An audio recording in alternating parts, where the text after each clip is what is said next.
Good morning. I'd like to join in welcoming you to Dublin. And also I'd like to acknowledge that in addition to being the 8th Conference of Insurance Europe, it's the 30th anniversary of the Insurance Ireland Industry Association. The theme of the conference, Serving Our Customer in Tomorrow's World, covers quite a range of topics in today's various panels. And as the regulator of the insurance sector, the central bank is heavily engaged with all of the range of topics you're going to talk about today. In addition, from a central banking perspective, the high degree of interconnectedness between the insurance sector and other parts of the financial system mean that we also monitor the insurance sector in relation to our financial stability mandate, both domestically and at European levels. Let me go through a few of the topics you're going to cover today. The first topic this morning is about the impact of the regulatory environment on consumers. Now, you've already heard quite a bit about Solvency II.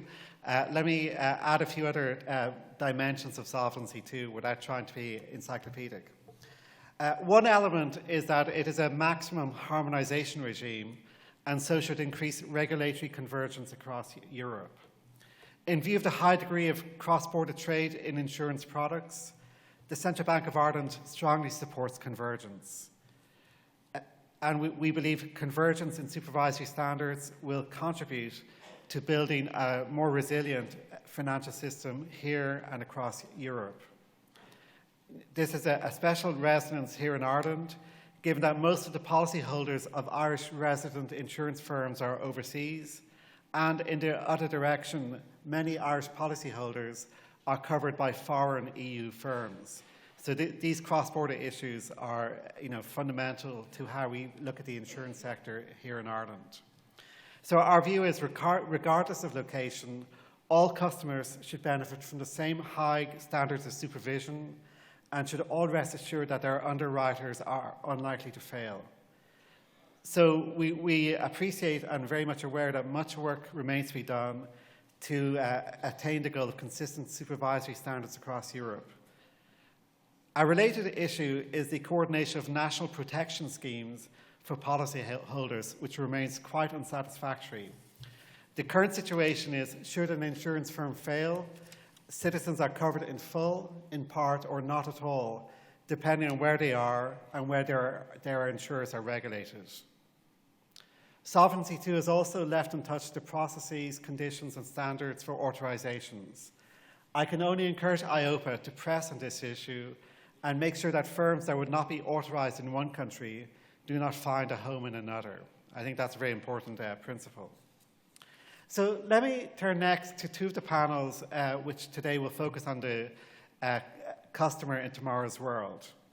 And let me comment on the role of technological innovation in distribution. So clearly, more widespread deployment of online distribution channels has the potential to reduce cost, expand access to insurance products, and improve consumer convenience. At the same time, online distribution requires a parallel increase in attention to cyber risk.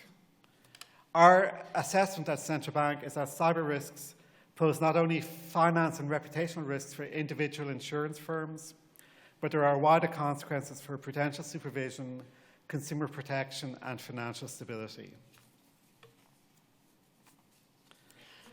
A second type of technological innovation is the automation of advice to potential customers.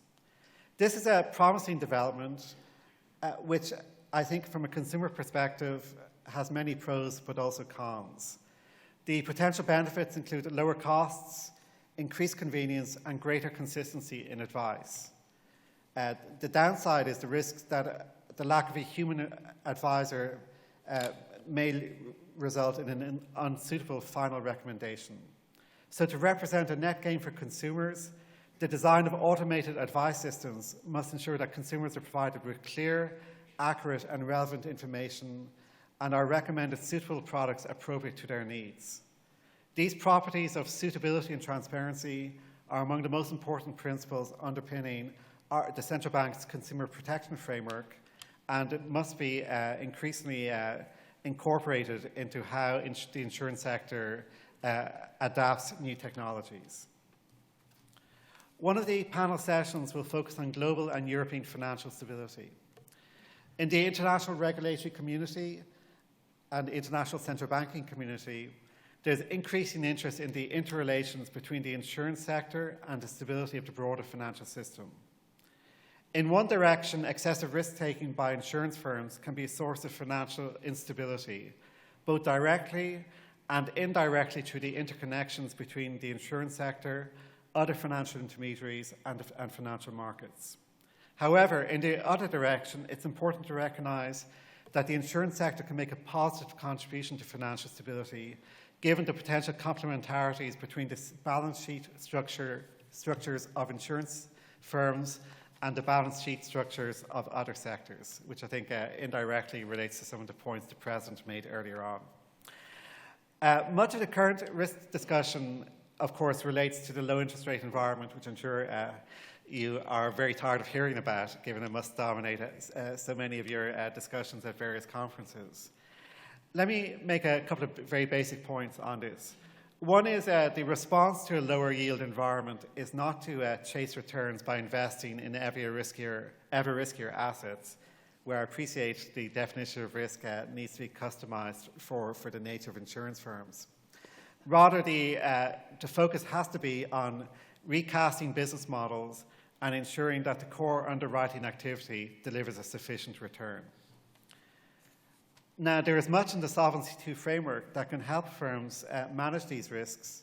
In particular, the own risk and solvency assessment process should provide a framework for enhanced corporate understanding of interest rate and investment risks.